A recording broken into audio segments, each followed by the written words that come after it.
The story of the Great Flood during Noah's time is one of the most powerful and well-known narratives in the Bible, where God decided to send a massive flood to destroy humanity because of their corruption, violence, and sin. However, beyond this punishment, the story also carries a profound message about mercy, salvation, and rebirth. To understand why God brought about the Great Flood, we need to examine the context of that era and the developments in the story. The first is the spread of sin and violence. Before the Great Flood, humanity had fallen into severe moral decline.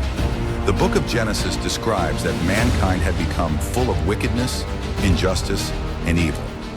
In Genesis 6:5, the Bible states, "The Lord saw how great the wickedness of the human race had become on the earth, and that every inclination of the thoughts of the human heart was only evil all the time." People no longer lived according to the moral laws and values that God had taught them. They had lost their sense of kindness, living in selfishness, hatred, and violence. Sin not only pervaded their actions, but also their thoughts and ideas, as every thought in their minds was centered on evil. Moreover, Genesis 6:11-12 further explains, "Now the earth was corrupt in God's sight and was full of violence. God saw how corrupt the earth had become, for all the people on earth had corrupted their ways." This illustrates that the entire world had been ruined by violence and injustice. Humans not only corrupted themselves, but also broke their relationship with the environment and the community around them. Society had descended into chaos and suffering, which grieved God as he witnessed his creation being destroyed. The second is God's disappointment and decision.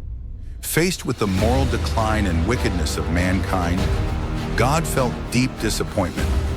In Genesis 6:6, the Bible notes, "The Lord regretted that he had made human beings on the earth, and his heart was deeply troubled." God was not only disappointed but also saddened by humanity's betrayal of the values he had taught them. In his eyes, humans, who were created to live in harmony with God and with one another, had completely lost that capability. Their sin had reached an intolerable level, and the world was no longer a place God wished to sustain. As a result, God decided to send a great flood to destroy humanity and cleanse the earth. In Genesis 6:7, God declared, "I will wipe from the face of the earth the human race I have created, and with them the animals, the birds, and the creatures that move along the ground, for I regret that I have made them." This decision was not only a punishment, but also a way to renew the world, re-establishing a moral order and a pure existence untainted by widespread sin. The third is Noah, the chosen one.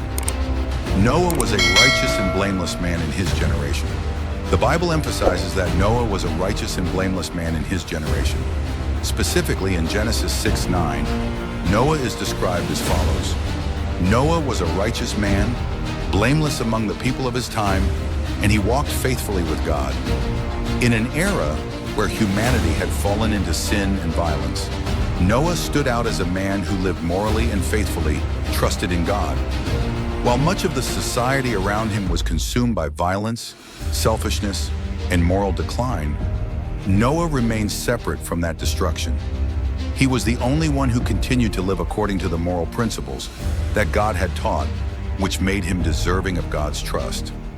Noah's righteousness was reflected not only in how he lived, but also in how he interacted with the world around him.